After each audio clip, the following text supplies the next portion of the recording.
Bismillah. Assalamualaikum warahmatullahi wabarakatuh. Innal hamdalillah nahmaduhu wa nasta'inuhu wa nastahdihi wa nastaghfiruhu wa natubu ilayhi wa na'udzu billahi min shururi anfusina wa sayyiati a'malina. Man yahdihillahu fala mudilla lahu wa man yudlil fala hadiya lahu. Asyhadu an la ilaha illallah wahdahu la syarika lah wa asyhadu anna Muhammadan abduhu wa rasuluh la nabiyya ba'dah. Ya ayyuhalladzina amanu ittaqullaha haqqa tuqatih wa la tamutunna illa wa antum muslimun. Ya ayyuhan nas ittaqu rabbakum alladhi khalaqakum min nafsin wahidah wa khalaqa minha zawjaha wa batha minhuma rijalan katsiran wa nisaa wattaqullaha alladhi tasaaluna bihi wal arham innallaha kana 'alaykum raqiba. Ya ayyuhalladzina amanu ittaqullaha wa qulu qawlan sadida yuslih lakum a'malakum wa yaghfir lakum dhunubakum wa man yuti' illaha wa rasulahu faqad faza fawzan 'azima. Amma ba'du, fa inna asdaqal hadithi kitabullah wa khairal hadi hadi Muhammadin sallallahu alaihi wasallam wa syarrul umuri muhdatsatuha wa kullu muhdatsatin bid'ah wa kullu bid'atin dhalalah. Kaum muslimin dan muslimat, al-hadirin wal hadirat wal musyahidin wal musyahidat awil mustami'in wal mustami'at, bapak-bapak dan ibu-ibu, saudara-saudara dan saudari-saudari, serta adik-adik dan anak-anak yang hadir di Masjid Taqwa Indo As-Sakinah wal Mawaddah Pekanbaru, ataupun yang menyaksikan melalui media atau mendengarkan melalui radio dimanapun berada.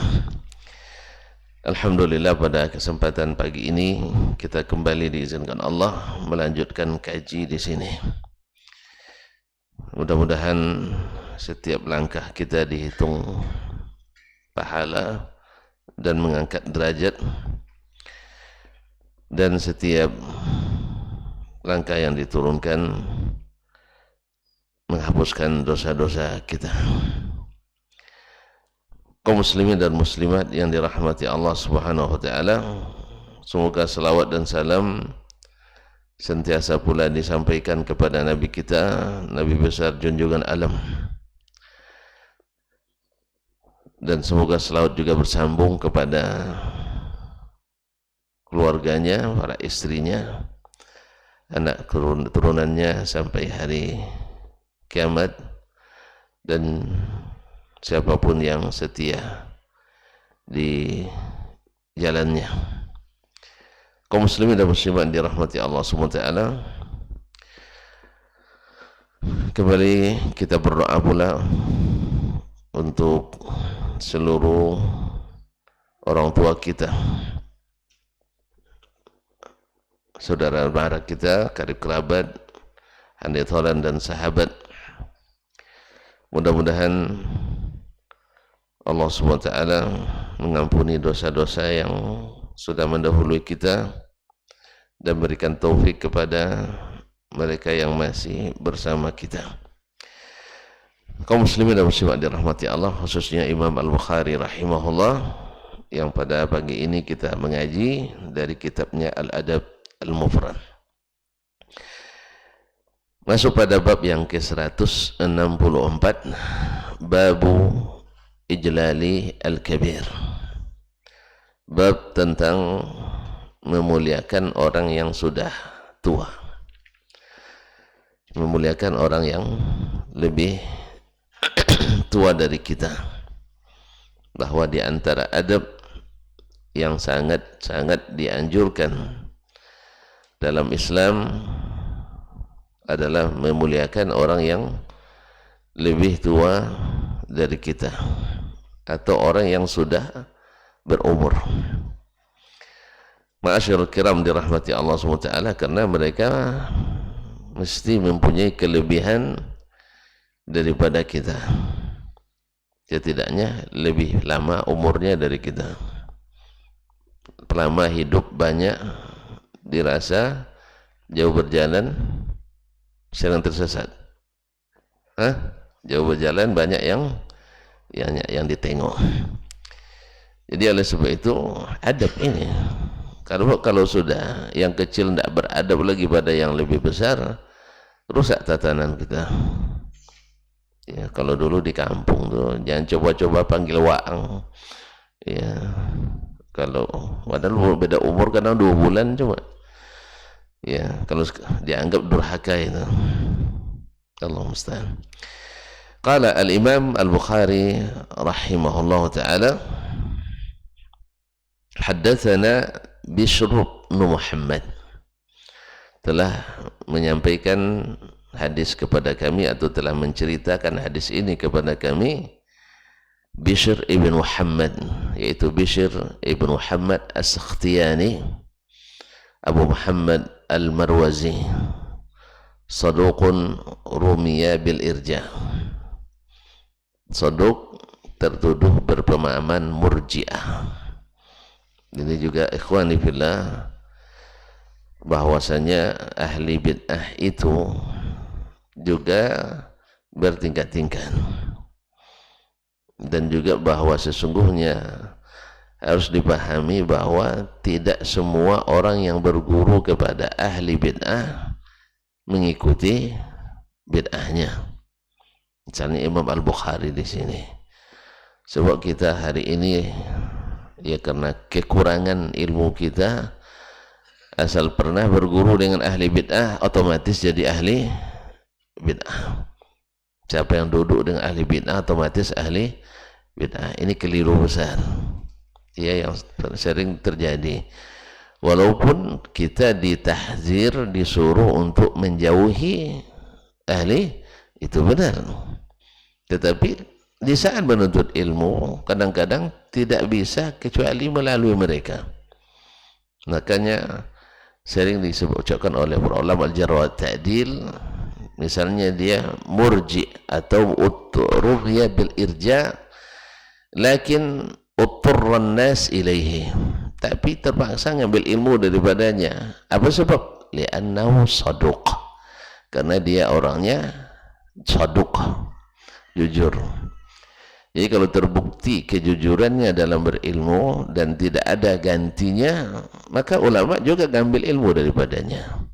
Dan tidak mesti yang mengambil ilmu dari ahli bid'ah otomatis menjadi ahli bid'ah. Jelas dia. Tapi jangan cari pula nama, ahli bid'ah saya nak ambil ilmu, enggak. Ini di saat pada tahu di awal menuntut ilmu kita tidak tahu. Yang kedua, tidak ada yang ahli di bagian itu dan tidak pengaruh kepada kita bid'ahnya, maka diambil ilmunya. Tentu saja dengan kehati-hatian yang sangat tinggi.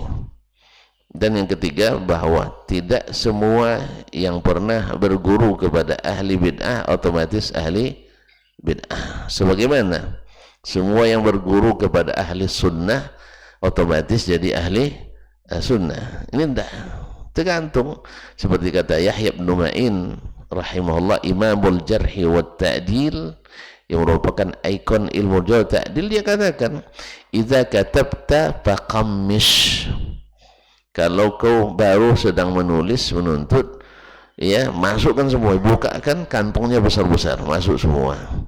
Wa idza katabta wa idza haddasta fafattish, nanti kalau sudah menyampaikannya diperiksa dan diseleksi. Ini menurut Yahya ibn Ma'in rahimahullahu ta'ala. Cuman tidak semua orang yang bisa nyeleksi. Oleh sebab itu dari awal harus seleksi. Itulah dari awal harus seleksi. Tapi yang ingin saya sampaikan, karena ini kadang-kadang dibuat keedah sehingga banyak ulama yang terzalimi gara-gara itu, bahwa oh dia pernah duduk di majelis ini misalnya, atau pernah bersalaman dengan si fulan ini, atau pernah ngambil ilmu dari majelis syekh ini, tiba-tiba dia mesti seperti itu. Ini terbalik. Sebagaimana ahli bid'ah juga ya mengklaim ulama ahli sunnah mendukung bid'ahnya karena pernah bersalaman, atau pernah ngajak makan, atau pernah mencium jidatnya. Sebagaimana Imam Ad-Daraqutni rahimahullah dianggap berpemahaman Al-Asy'ari sebab pernah memuliakan Abu Bakar Al-Baqillani.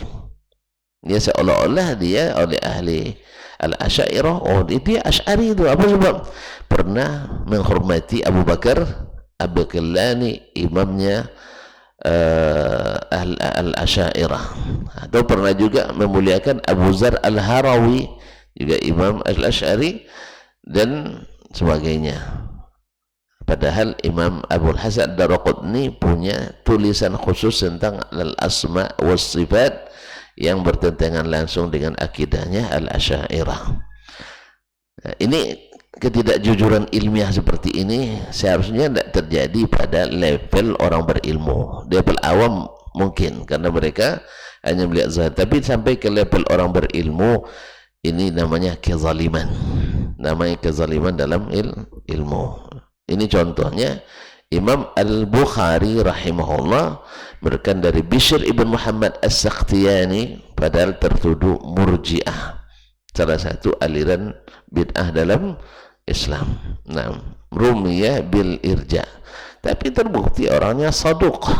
Dalam masalah riwayat adalah kejujuran bukan aliran, adalah kejujuran bukan aliran, kecuali nanti ada perinciannya dalam apa ilmu jarh ta'dil, ahli bid'ah yang menyerukan bid'ahnya dan terbukti mendukung riwayat yang menyerukan yang mendukung bid'ahnya, ini tidak, jadi patut dicurigai. Kecuali kalau sahih memangnya sahih di jalan yang lain, tidak boleh kita tolak, tidak boleh kita tolak, karena tidak sedikit hadis sahih tapi pemahaman yang tidak hadis sahih itu pemahaman yang tidak sahih. Seperti hadis-hadis tentang tawassul, ya, hadis-hadis tentang tawassul yang sahih pemahamannya tawassul dengan doa Nabi, dianggap tawassul dengan zat Nabi karena tidak lihat siyak dan sibaknya, kemudian tidak dikumpulkan seluruh lafaz riwayatnya.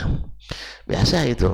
Jadi ahli bid'ah itu sering, atau ya halus hawa itu sering menggunakan hadis yang tidak sahih atau hadis sahih dengan pemahaman yang tidak sahih. Wallahu musta'an.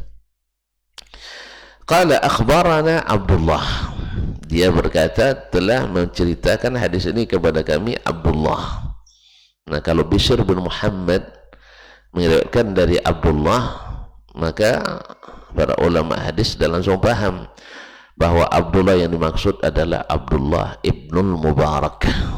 Abdullah ibnul Mubarak. Jadi Bukhari meriwayatkan dari Bishr bin Muhammad, pasti Bishr bin Muhammad ini As-Sakhtiyani Al-Marwazi, dan setelahnya Abdullah, maka orang dipahami bahwa itu Abdullah ibnul Mubarak Al-Marwazi yang dikenal itu oleh Imam Ibn Hajar disebut jumi'a fihi jami'u khisalil khairi, semua sifat kebaikan tersimpan pada pribadi Abdullah Ibn Mubarak ini.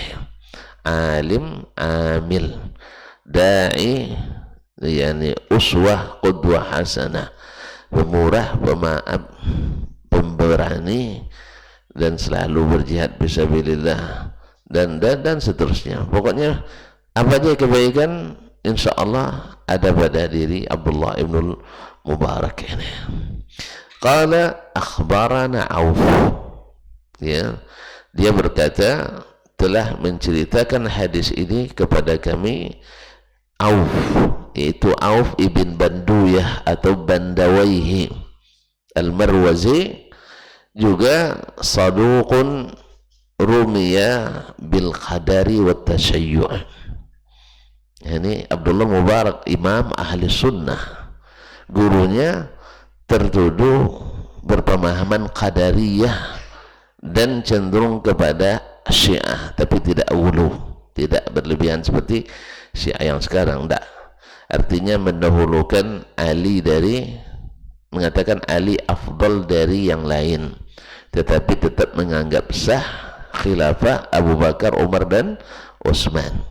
Cuman mana yang lebih afdal? Ali lebih afdal. Tentu dia punya hujah pula dalam hal ini, walaupun ahlus sunnah mengatakan Abu Bakar lebih afdal dari Umar, Umar lebih afdal dari Utsman, Utsman lebih afdal dari Ali radhiyallahu anil jami'. Karena Nabi yang mengurut namanya, Abu Bakar fil jannah, Abu Bakar di surga, Umar bin Khattab bil jannah, Umar bin Khattab di surga, Utsman bin Affan bil jannah, Utsman bin Affan di surga, Ali bin Abi Thalib bil jannah. Selalu dalam menyebut nama, Nabi mengurut Umar, Abu Bakar dulu, baru Umar, baru Utsman, baru Ali dalam banyak momen. Oleh sebab itu ini yang sahih, tapi ada yang mendahulukan itu, dan ini namanya tasyayyu', tetapi bila gulu. Nah, kembali lagi, Abdullah Mubarak, imam ahli sunnah, berguru pada ahli bid'ah. Jangan tuduh Abdullah Mubarak, sebab dia tidak terpengaruh oleh bid'ah itu. Cuman riwayat ini menurut dia sahih dari jalan lain, dan terbukti sahihannya. Auf al-Banduyah ini selalu saduq dalam meriwayatkan hadis, dan tidak meriwayatkan yang mendukung bid'ahnya, maka diterima hadisnya. Ma'asyarul kiram yang dirahmati Allah subhanahu wa ta'ala. Qala an Ziyad ibn Mikhraq, dari Ziyad ibn Mikhraq. Ziyad ibn Mikhraq juga saduq, ya. Ziyad ibn Mikhraq al-Marwazi juga saduq. Naam, yang dikenal dengan Al-Muzani, kunyahnya Abul Haris, juga derajatnya saduqun, afwan thiqah. Dia ditasdiqahkan oleh Yahya bin Ma'in, oleh Abu Hatim Ar-Razi, Imam An-Nasai, dan selainnya. Dia thiqah. Cuman qala Abu Kinanah, berkata Abu Kinanah ini majhul. Abu Kinanah ini majhul, ya, tidak dikenali, majhulul hal, sehingga dengan demikian dari sanad ini, hadis ini dilemahkan oleh ulama, walaupun dihasankan oleh sebagian ulama, karena makna yang terkandung di dalamnya ada syawahidnya, ada hadis-hadis lain yang menguatkan. Anil Ash'ari, dari Al-Ash'ari, wallahu a'lam, mungkin Abu Musa Al-Ash'ari, qala, dia berkata, inna min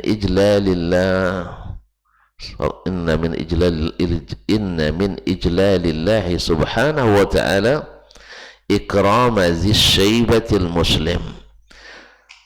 Sesungguhnya di antara memuliakan Allah, mentakzim Allah, adalah memuliakan orang yang sudah beruban, orang muslim yang sudah beruban. Nah, ya, awak termasuk di ibu ya, ada beruban kita, ini mesti dimuliakan. Inna min ijlalillahi ikrami dzis syaibatil muslim, orang muslim yang sudah beruban. Ini masuk apanya, harus dimuliakan. Memuliakan orang yang sudah tua dalam Islam itu masuk, ya, memuliakan Allah. Apa sebab? Apa maknanya? Karena Allah memerintahkan itu. Ketika kita melaksanakan perintah Allah, berarti kita memuliakan Allah tabaraka wa ta'ala, memuliakan orang yang sudah berumur dalam Islam, apalagi mereka yang banyak jasanya terhadap Islam. Nah, apalagi yang banyak jasanya terhadap Islam. Oleh sebab itu maka dilarang kita, ma'asyiral kiram dirahmati Allah, atau disuruh kita menghormatinya, apalagi yang punya jasa, para ulama, para dai,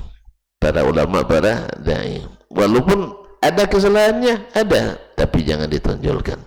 Itulah sebabnya ketika para sahabat radhiyallahu taala anhum ajma'in, ya, di antara mereka kan ada yang berselisih paham, ada yang sampai angkat tangan bukan senjata, angkat, betul ya, iya, angkat senjata karena fitnah. Ya, yang satu ijtihadnya yang benar, yang satu berkatakan ijtihad yang benar. Nah, lalu masing-masing didukung oleh ini, masuklah fitnah di dalamnya. Makanya kalau nanti tuan-tuan misalnya ya nak beradu pendapat, jangan di depan massa. Kalau enggak nanti macam main bola nanti. Ya, kalau bawa debat, bawa munazarah, apalagi di zaman ini rata-rata hobi main, rata-rata supporter bola. Nanti kalau kalah jagoannya, keluar ayam jagonya, main cakar-cakaran nanti. Jelas ya? Jadi saya tidak andainya terjadi perdebatan atau jadi diskusi atau dialog ilmiah ya, yang antara yang tidak sepaham, kalau di depan massa ini tidak dianjurkan, khususnya pada hari ini. Apa sebab? Nanti akan ada saling tidak puas. Pas kalah jagonya diserang, menang pun kadang menyerang juga. Sebab kita hari ini subhanallah lebih banyak jahilnya daripada berilmunya, lebih banyak tak beradabnya daripada beradabnya. Gimana orang-orang yang dianggap dai, yang dianggap berilmu, dilihat dari cara menanggapi sesuatu, hilang adabnya, banyak hilang adabnya, ya, hanya gara-gara suatu dua masalah yang tidak bertemu, adabnya hilang gitu. Nah, bagaimana dengan orang-orang yang pengikut-pengikut nanti, awam-awam ini? Nah, ya sampai seperti gaya jahiliyah dulu kadang, ya, gaya jahiliyah. Nabi yang sedemikian hebatnya dianggap bodoh, Nabi yang demikian jujur dan amanahnya dianggap mengkhianati umat, Nabi yang begitu solehnya dianggap pengacau keamanan, Nabi yang begitu dielu-elukan oleh mereka dulu dianggap membuat perpecahan dalam umat dan sebagainya. Ini gaya jahiliyah. Nah, bagaimana kalau seandainya hadir orang-orang yang tak berilmu sama sekali, yang berilmuannya sudah kayak gini, yang berilmuannya sudah seperti ini modelnya, apalagi yang tidak berilmu sama sekali. Jelas ya? Nah, kalau nak nengok juga nanti perdebatan misalnya melalui televisi dan YouTube sajalah, atau peranglah di komentar. Kalau perlu komentar dinonaktifkan juga. Kenapa? Jangan-jangan juga orang kafir ikut komentar di situ, kita nggak tahu. Karena orang kafir ada juga namanya Abdurrahman kadang, iya kan? Orang munafik banyak namanya Muhammad kadang. Allah musta'an. Iya, banyak orang munafik juga namanya Muhammad, apalagi kalau munafik Arab. Kan munafik zaman Nabi namanya Abdullah, iya kan? Abdullah bin Ubay. Nah, bisa saja hari ini yang munafik kita juga namanya Abdullah bin Allah musta'an. Oleh sebab itu maka tidak baik tidak baik dilakukan secara terbuka, apalagi dihadiri oleh massa pendukung, karena nanti seperti supporter bola nanti main lempar botol nanti di ruangan tidak bagus ya. Ulamanya saja main lempar-lemparan, apalagi jamaahnya nanti. Ulama aja sekarang kalau berdebat sudah main-main lempar-lempar Pak Ali ya. Iya. Karena sudah main lempar-lempar kursi, lempar meja. Apalagi nanti orang awam. Ini tanda bahwa kondisi tidak kondusif. Maka tidak dianjurkan untuk melakukan di depan orang ramai. Karena perang yang terjadi nanti. Kalau sudah terjadi perang, sudah terjadi fitnah, itu susah untuk dipadamkan, susah untuk Ya pasti ini nuduh ini salah, ini nuduh yang salah, kamu yang mulai, tidak akan ada yang ngaku saya yang mulai, itu tidak ada yang berani sekarang tuh. Yang berani kayak gitu tuh zaman jahiliyah dulu ada, zaman jahiliyah sekarang payah nyarinya, ya payah nyari ngaku saya yang mulai, itu ada yang ngaku. Nah, orang jahiliyah dulu berani dia, karena memang al-waktu kasif. Kalau hari ini tidak, semuanya lempar batu sembuli tangan, ya dia yang berbuat, orang yang disalahkan. Aman gini tuh, orang dia yang berbuat, orang yang disalahkan. Dia yang ngaco, kita yang dituduh. Dia yang keras, kita yang dituduh keras, dan sebagainya. Oleh itu tidak apa. Nah, berkaitannya dengan tadi fitnah yang terjadi di kalangan sahabat, maka mauqif kita, sikap yang sebaik adalah menahan lisan, seperti kata Umar bin Abdul Aziz, ulaika qaumun tahharallahu suyufana min dimaihim fal mutahhir alsinatana min a'radihim. Ya, mereka adalah kaum yang Allah sudah sucikan pedang kita dari menumpahkan darah mereka. Kita tidak ikut dalam fitnah itu. Sekarang bersihkan lisan kita daripada merusak kehormatan mereka. Karena Allah sendiri sudah jamin mereka masuk surga. Allah sudah jamin mereka masuk surga. Berarti Allah tahu. Allah tahu apa yang akan terjadi itu.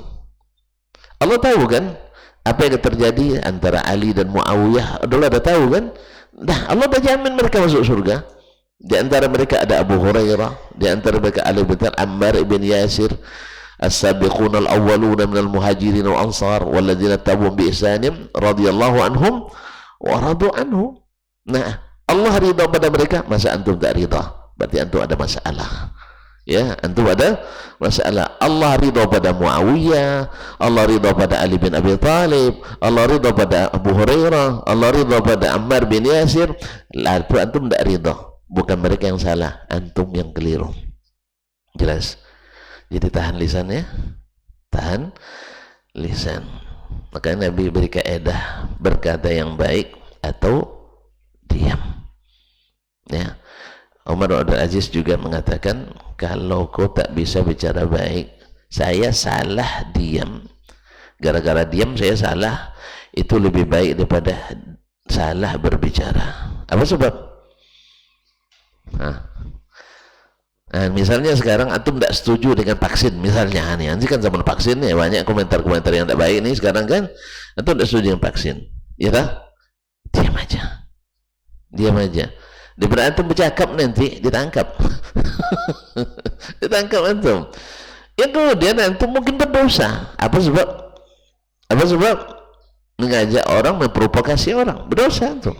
Nah, kalau masalahnya masalah dikeragui dan ini dan itu, alhamdulillah para ulama juga sudah berikan fatwa, baik di sini maupun di luar negeri. Ya, jelas ya. Terpaksa juga disuntiknya, terpaksa juga diam sajalah. Nah, daripada banyak komentar, antum tidak bisa buat apa-apa. Besok ketika antum menjadi presiden, sama antum terpaksa juga nanti itu. Ya, presiden itu terpaksa buat keputusan, banyak tekanan kepada beliau, nggak pantut kan? Cobalah nanti di presiden biar tahu rasa. Ya. Presiden itu gak enak ditekan orang dia. Contoh kecilnya, Pak Habibie pernah cerita waktu kami di Madinah dulu, dia dan merencanakan, kan beliau kan terkenal cintanya dengan istrinya kan, Bu Ainun, sampai jadi film pula mah, ya kan? Dia terkenal memang baik orangnya, ya pada siapapun beliau, setahu kita rahimahullah ta'ala ghafarana, orangnya baik benar. Jadi dia ada janji sama Ibu Ainun. Ibu Ainun ngisi seminar di sebuah universitas, saya lupa di UI atau di mana waktu itu, besok ya, supaya mensupport istrinya, dia akan hadir sebagai suami yang juga sedang jadi presiden. Ya, dia sedang presiden waktu itu. Dah janji siap-siap lepas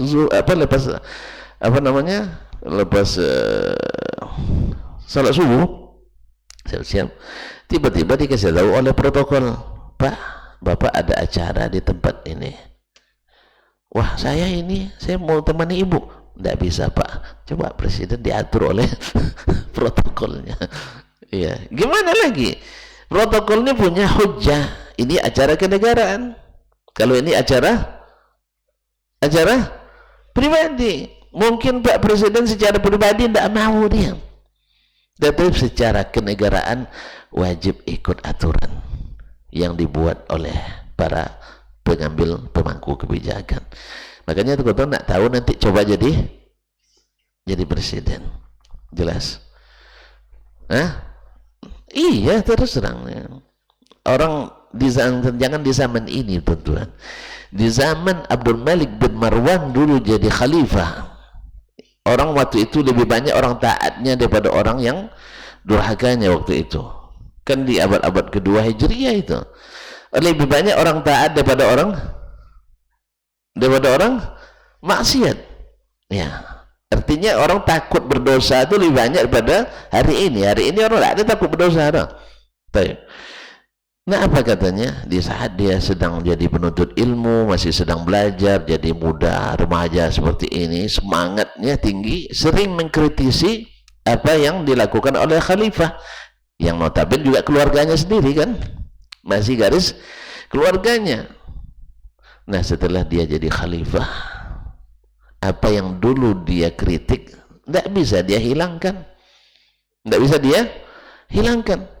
Lalu temannya semasa dulu yang aktivis juga sewaktu itu, dia bilang, Lik, apa nih Lik katanya kan, dulu kita apa namanya vokal sekali, sekarang kok pada diem. Apa jawabannya? Dulu saya berbicara atas nama pribadi kawan, sehingga konsekuensinya kecil, komitmennya kecil. Sekarang kalau saya bicara atas nama negara, tidak bisa seperti dulu lagi. Baru tahu kau katanya, baru tahu. Jelas ya? Jelas tuh? Makanya kita tidak usahlah komentar yang macam-macam, teman-teman.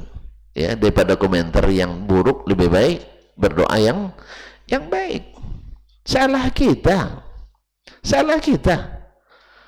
Sebab kita tidak mau jadi orang baik.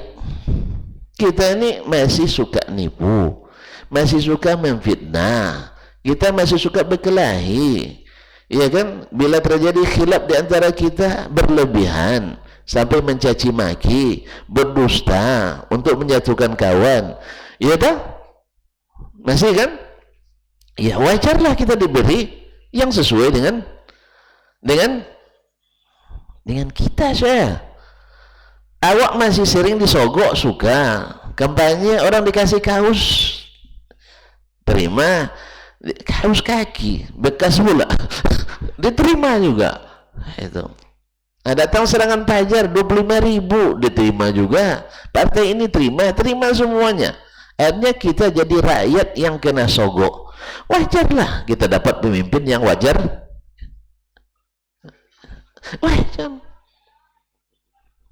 Jadi sebelum menyalahkan, salahkan kita sendiri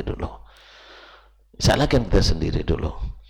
Kalau sempat, karena semuanya itu dosa kita. Kok kemana-mana kita kan sama kaum muslimin dan muslimat. Ini memuliakan orang yang lebih tua, kaum muslimin dan muslimat dirahmati Allah. Jadi adab ini sangat penting dijaga, apalagi bagi mereka yang berumur dan punya jasa dalam Islam. Ini kesini tadi ini kan, punya jasa dalam Islam. Kesalahan mereka harus ditutupi. Dan termasuk di dalamnya adalah para pemimpin yang juga berumur, yang mereka juga setidaknya punya jasa terhadap kita, dijaganya keamanan ini, dia diurusnya urusan negara ini jasa. Buktinya nanti akan jadi pahlawan negara mereka, ya tak? Seburuk apapun dia dalam memerintah, tak bisa dihilangkan dari deretan mantan pemimpin negara Republik Indonesia atau Republik manapun. Bisa dihilangkan? Seburuk apapun dia, sezalim apapun, tetap akan tercatat. Ya. Oleh sebab itu, daripada antum membuang-buang waktu dengan mencaci, menghujat, menghina, merendahkan, lebih baik panjatkan doa kepada yang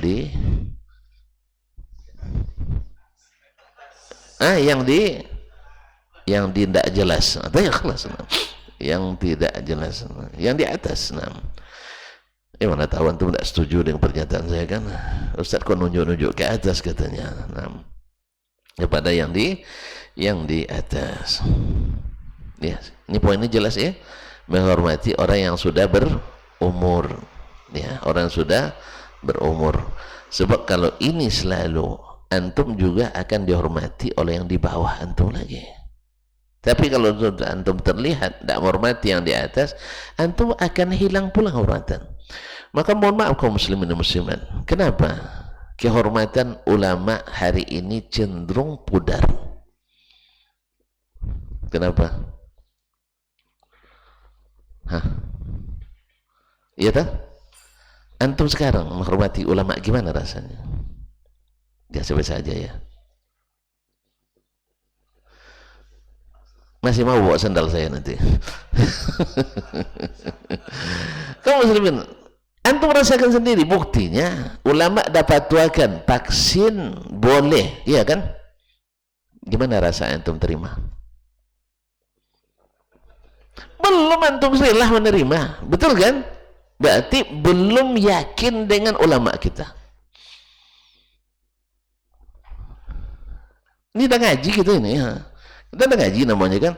Ulama, Majelis Ulama Indonesia dalam fatwa nomor sekian mengatakan vaksinasi mesti didukung. Betul? Betul? Baik. Apakah serta-merta kita terima? Hah? Ini kalau tengok wajahnya, wajah menolak semua nih. Wajah nolak semua nih. Apalagi di Pak Polisi apa namanya, razia-razia sekarang. Sekarang tidak ada razia stnk, tidak ada razia SIM, tidak ada razia helm, razia vaksin sekarang. Nah, coba bayangkan, ulama sudah berfatwa tapi tak berharga di mata kita. Ini tanda bahwa kehormatan ulama di mata kita kaum muslimin secara khusus rendah. Gimana, apa sebabnya?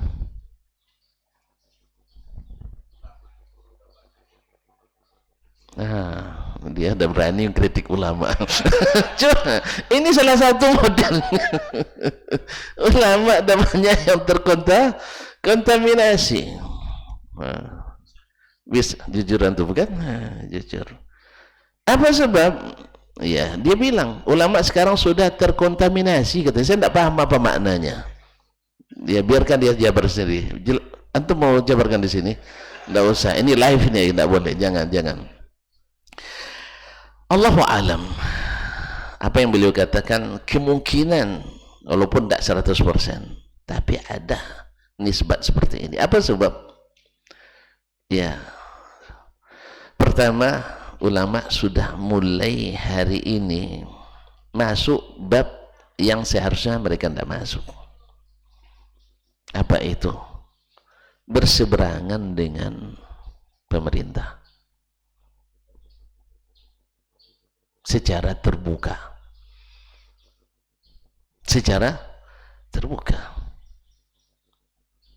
Itu masalah. Saya mengibaratkan pemerintah dengan ulama itu seperti ayah dan ibu. Ini analogi saya begitu. Pemerintah itu ayah, tukang ambil keputusan, dan bila dia sudah memutuskan mesti diikuti. Kalau tak diikuti jangan perlihatkan. Jelas? Ulama seperti ibu, tukang berikan masukan. Kira-kira ayah diberi masukan di depan anak-anaknya oleh ibu, gimana kira-kira? Ayah tidak benar itu katanya, disaksikan oleh anak-anaknya. Antum sebagai ayah senang tidak terima bang? Hah? Gengsi.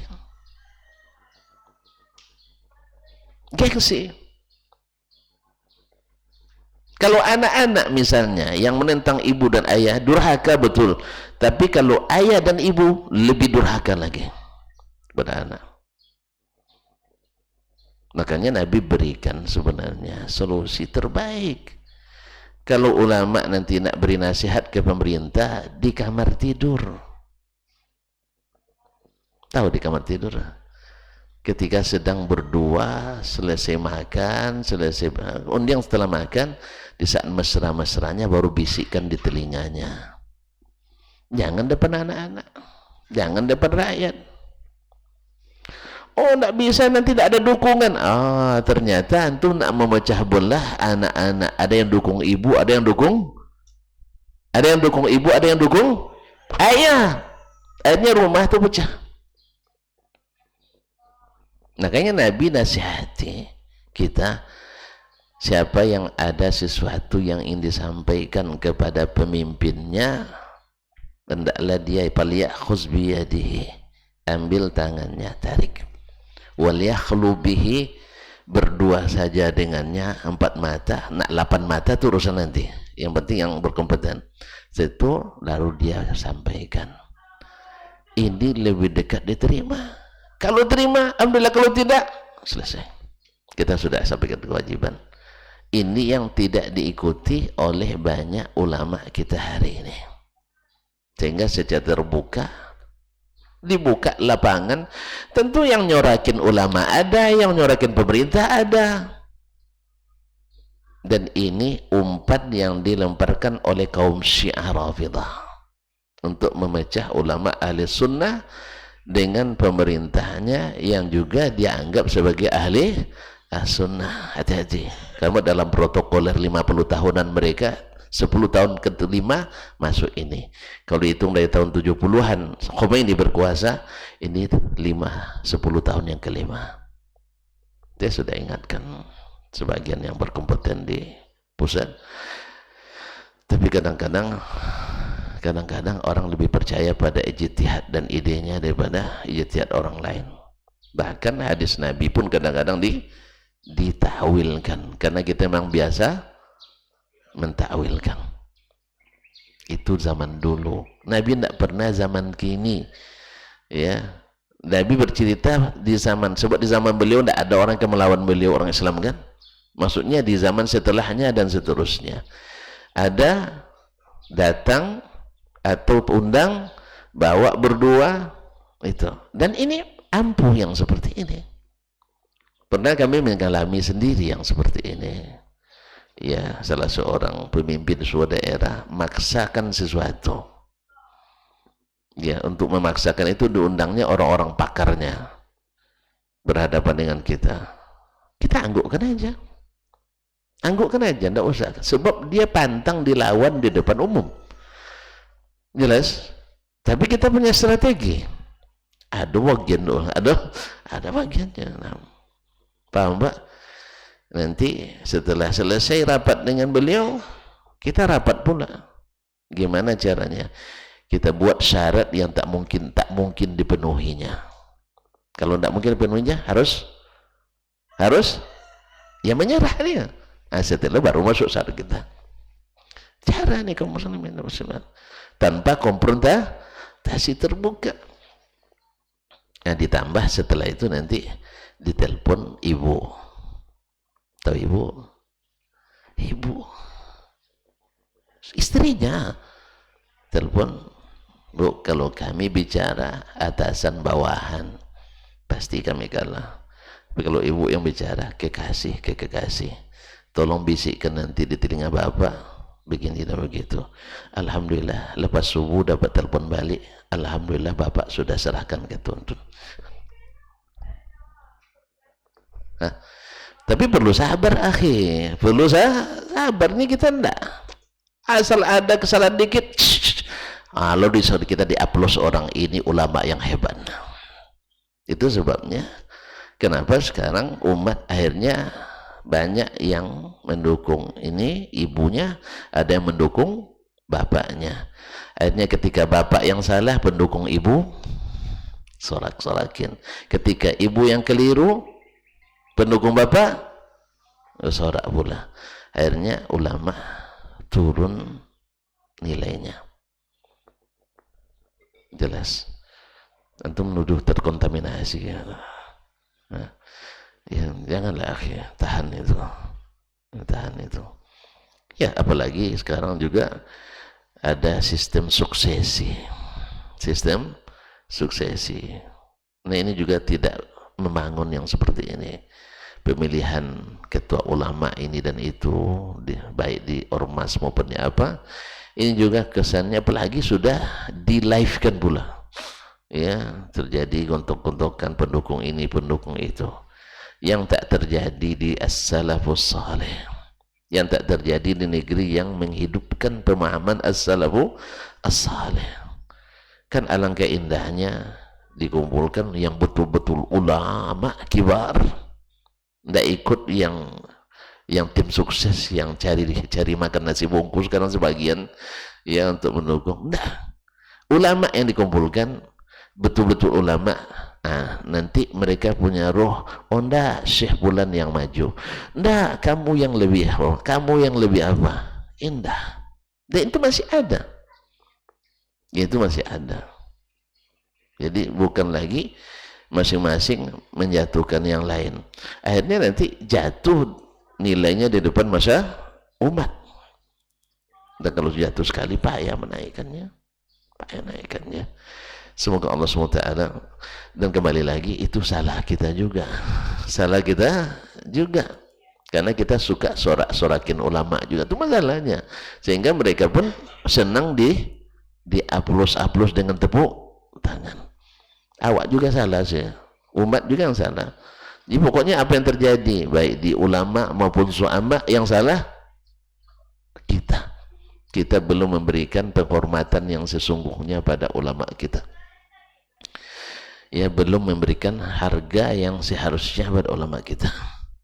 Saya bikin contoh kaum muslimin dan muslimat, ya, walaupun saya yakin tidak semua rakyatnya menerima fatwa ulama itu, tetapi tidak terjadi di permukaan saling serang di antara mereka.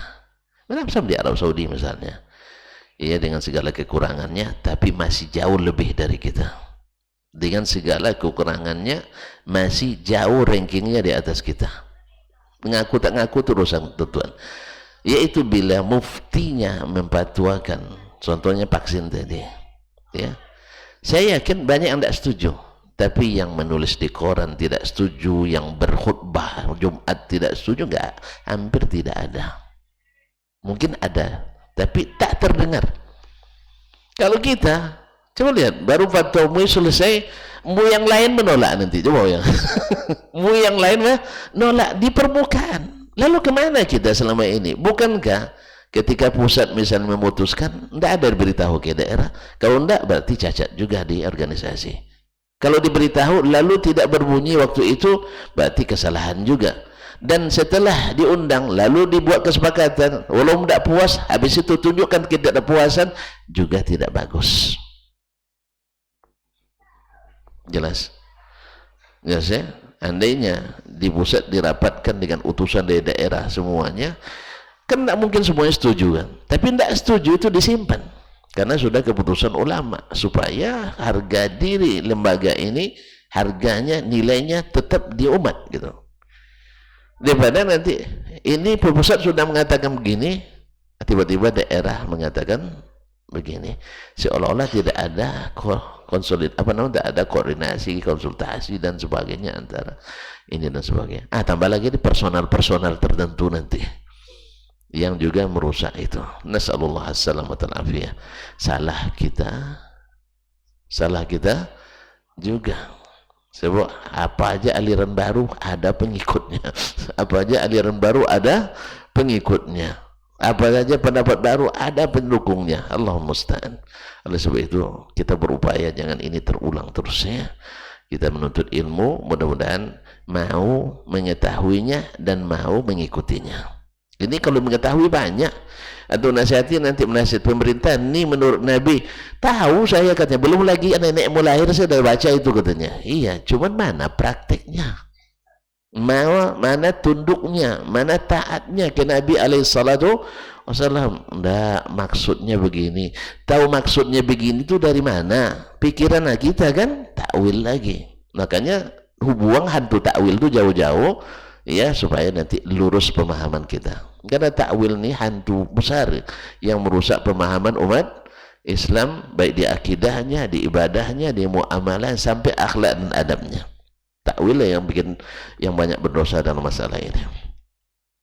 Taib, wa hamilil Quran, menghormati para ahli Al-Quran, orang yang membawa Al-Quran, baik yang menghafalkannya, yang mengajarkannya, yang menginikannya. Oleh itu kaum muslimin dan muslimat, ya, kenapa? Karena Al-Quran kalamullah. Orang yang menghafalkannya menghafal kalamullah, orang yang mengajarkannya mengajarkan kalamullah, dan kalam yang tertinggi adalah kalamullah. Makanya kalau kita yang seandainya, ini berandai-andai lagi, tapi pas jadi tidak jadi nanti itu, ya banyak tekanan. Makanya tidak usah antum berusaha jadi presiden, tapi kalau disuruh jangan tolak. Nah, itu kan. Untuk berusaha jangan berat. Tanyalah, antum punya akses khusus sama Pak Jokowi, telepon beliau, Pak enak aja presiden, enggak katanya. Kok mau tambah lagi periode ketiga? Paksaan.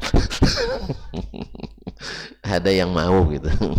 jadi beliau sebenarnya tidak mau lagi, cuman ada ini masuk politik tuan-tuan. Baiklah kaum muslimin dan muslimat dirahmati Allah. Jadi memuliakan orang-orang yang membawa Al-Quranul Karim sebagai kalamullah, kalam yang paling tinggi nilainya di sisi Allah SWT. Tapi ghairil ghali fihi, tak boleh gulu kepadanya. Wala al-jafi anhu, tidak boleh pula menganggap entengnya. Jadi pertengahan. Ini kadang gulu ini yang masalah kaum muslimin muslimat ini rahmati Allah SWT. Gulu ini penyakit, mudah-mudahan di pelajaran yang lain lebih ditafsirkan lagi insyaallah. Wa ikrami dzis sultanil muqsit, kemudian memuliakan penguasa yang adil, memuliakan penguasa yang adil, karena penguasa yang adil itu akan membawa kita kepada ketaatan kepada Allah Tabaraka wa Ta'ala. Ya, orang sudah adil masa tidak dimuliakan? Kalau yang tidak adil gimana sikap kita? Ustaz, ini yang mulia, yang adil kita muliakan. Kalau yang tidak adil, didoakan. Sekira di demo tadi katanya. Yang tidak adil seperti kata beliau didoakan. Yang kedua kata Nabi, sabar. Ya, sabar. Gimana sabar saat dia nggak adil? Ya karena nggak adil terus maka sabar. Kalau dia adil nanti bukan sabar lagi, syukur kita. Ya, kalau sudah adil pemimpinnya, syukur lagi kita. Tapi kalau nggak adil sabar. Sampai kapan? Kata Nabi, sampai kalian bertemu denganku. Sampai mati tidak? Ya, sampai bertemu denganku di tepi telaga. Dan riwayat lain, sampai kalian menggigit urat kayu. Ayo bayangkan. Jelas? Tidak ada tempat berlindung lagi kecuali nyurukkan kepala di urat kayu itu. Allah musta'an. Dan ini yang nggak ada sama kita. Akhirnya rusak lagi reputasi kita sebagai ulama, sebagai ustadz, sebagai dai. Karena memang tadilah kita cenderung suka diaplus. Yang ngaji begini tidak diaplus ini. Apa sebab? Pengecut, penakut, dan sebagai alat pemerintah dan sebagainya. Dianggap sebagai boneka dan sebagainya. Kaum muslimin dan muslimat dirahmati Allah. Akhirnya kita yang disorakin itu suka. Akhirnya rusaklah rumah tangga kita. Ayah dan ibu tidak harmonis, anak-anak jadi anak broken. Akhirnya banyak jadi anak pang ya. Iya, banyak yang jadi anak pang rakyat ini. Ya, artinya seperti itulah, lepas, tidak ada tanggung jawab, tidak peduli. Ya, sebab ayah dan mak sudah berkelahi. Padahal umat ini perlu rumah yang harmonis, ulama dan zu'amanya saling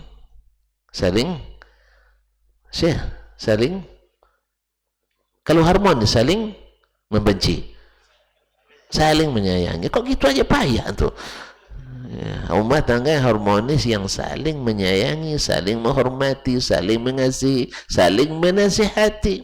bukan saling menunjukkan kelebihan masing-masing. Awak kena merasakan itu. Kalau ada ayah dan ibu menonjolkan kelebihannya masing-masing, otomatis kan menjatuhkan pasangannya di depan anak. Anak semakin tidak hormat pada orang tua. Itu udah pasti itu. Kalau tidak nyebelah, berarti dua-duanya tidak diandalkannya lagi. Apa sebab? Karena dua-duanya suka menjatuhkan yang lain. Oleh sebab itu, kita doakan para ulama kita doakan para zu'ama kita, mudah-mudahan mengembalikan ke porsi dan posisi yang sesungguhnya. Kalau nak menasihati, ya nak marah-marah, kunci pintu. Jelas? Ya ulama nak marah sama pemerintah, ya pergi ke ruang yang kedap suara, nggak ada dicapai oleh lensa-lensa ini, amarahlah sepuas-puasnya di situ. Tapi pesan sama dia, jangan setelah keluar abang marah dengan saya di luar ya, katanya. Gitu aja pesan. Sekarang kita marah-marahin betul di sini. Nah, nggak ada yang mau. Kalau nggak mau ya boleh buat, nggak usah marah. Pokoknya saya tidak suka marah-marah, katanya. Nggak usah lah. Jangan pakai marah-marah. Kalau gitu kita sambil makan-makan santai lah gitu ya. Tapi jangan terlihat oleh anak-anak. Bermesraan aja kadang tidak boleh terlihat oleh anak. Iya kan? Kan bermesraannya tidak boleh terlihat oleh anak kan? Apalagi sedang bermesraan ayah ibu kadang tidak boleh terlihat oleh anak, merusak juga. Artinya pemerintah kalau terlalu mesra juga dengan ulama, kadang-kadang jangan terlihat betul oleh rakyat, sebab hilang nanti ininya juga. Jadi pandai-pandailah dalam rumah tangga itu, nasihat berikan. Tapi kalau sudah perintah turun, salah datangi. Jangan kerahkan anak-anak untuk melawan. Sebab dia anak yang pro dia banyak juga. Mungkin lebih banyak. Anak yang pro ayah lebih banyak daripada anak yang pro ibu. Jangan unjuk kekuatan. Ini nasihat Nabi, bukan nasihat kita. Nasihat Nabi alaihissalatu wassalam. Jelas ya? Jelas. Nanti ini berat memang ini. Saya yakin sebagian besar tak akan bersetuju. Ya wajarlah. Kalau tidak bersetuju, maka sebagian besar akan kehilangan nama baik tadi. Wallahu musta'an. Baiklah kaum muslimin dan muslimat dirahmati Allah. Sekiranya maknanya jelas. Kemudian yang kedua ada hadis di bab ini. Qala al-Imam al-Bukhari rahimahullah. Hadatsana Muhammad bin Salam Al-Bikandi, Muhammad bin Salam Al-Bikandi, qala akhbarana Jarir, yaitu Jarir bin Abdul Hamid Ad-Dabbi, atau an Muhammad ibn Ishaq, dari Muhammad ibn Ishaq Al-Muttalibi Imam Al-Maghazi, an Amr ibn Shu'aib, dari Amr ibn Shu'aib ibn Muhammad ibn Abdullah ibn Amr ibn Al-As, an abihi, dari bapaknya Shu'aib, an Abdullah ibn Amr ibn Al-As, dari Abdullah bin Amr. Ini kaum muslimin dan muslimat mendukung pendapat ulama bahwa yang maksud dengan jaddihi, karena sering an Abd ibn Shu'aibin an abihi an jaddihi, bahwa yang maksud jaddihi, datuknya di sini bukan datuk Amr tapi datuknya Shu'aib, bukan datuknya Amr tapi datuknya Shu'aib. Sebab kalau datuknya Amr, kalau datuknya Amr yaitu Muhammad tidak bertemu dengan Nabi, hadisnya mursal, dhaif. Tapi kalau datuknya Shu'aib, Abdullah bin Amr sahabat Nabi, bahkan penulis wahyu Nabi SAW. Nah, ini dijelaskan siapa yang dimaksud dengan datuk di sini, yaitu Abdullah bin Amr ibn al-As radhiyallahu anhuma. Qala, dia berkata, qala Rasulullah sallallahu alaihi wasallam, berkata Rasulullah sallallahu alaihi wasallam, laisa minna man lam yarham saghirana wa yuwaqqir kabirana, tidak termasuk golongan kami orang yang tidak sayang kepada yang kecil dan tidak hormat pada yang tua. Ini menunjukkan bahwa Nabi berikan statement tidak masuk golongan kami. Artinya ini ancaman, tidak usah ditafsirkan, tidak usah ditakwilkan, ya. Artinya tidak masuk, tidak seperti kami, orang yang tidak menyayangi yang kecil dan tidak menghormati yang tua. Hadis ini tunjukkannya pada bab jelas bahwa menghormati orang tua bagian daripada memuliakan bagian daripada adab yang harus selalu kita junjung tinggi di dalam agama kita ini. Barangkali sampai di sinilah kajian kita, ya, supaya tidak ngantuk tuan-tuan nanti. Wallahu ta'ala alam wa sallallahu ala nabiyyina Muhammad wa sallam wa subhanakallah bihamdik asyhadu an la ilaha illa anta astaghfiruka wa atubu ilaik.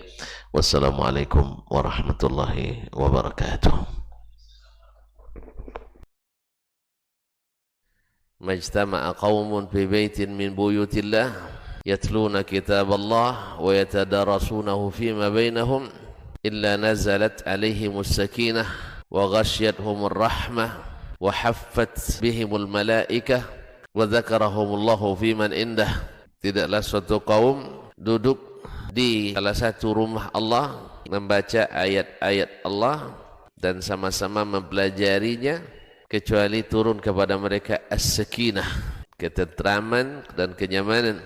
Wa ghasyiyatuhumur rahmah, dan mereka diliputi pula oleh rahmat, kasih sayang dari Allah Subhanahu wa taala. Wa haffat bihimul malaikah, dan mereka pun dikelilingi oleh para malaikat, karena malaikat suka majlis-majlis zikir dan ilmu. Wa dzakarahumullahu fiman indah, dan Allah akan banggakan sebut-sebut mereka di kalangan malaikat-malaikat yang ada di sisinya, di masyarakat atas. Mudah-mudahan kita termasuk yang sering disebut-sebut di sisi Allah di kalangan para malaikat, dan di akhir majelis ini mudah-mudahan kita pula mendapatkan seperti yang tersebut dalam hadis qudsi, qumu maghfuran lakum, silahkan berangkat meninggalkan majelis ini dalam keadaan diampuni dosa-dosa kalian.